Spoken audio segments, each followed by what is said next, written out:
Welcome, in front of me is an INFINIX Hot 11, and today I will show you how you can record screen on this phone.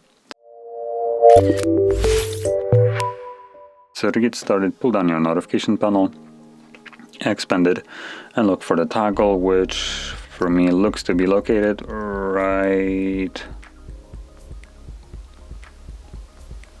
guess this?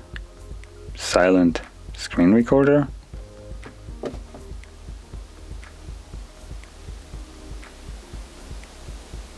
Okay, I guess we can here select voice screen recording or silent means that it won't be using microphone, I guess.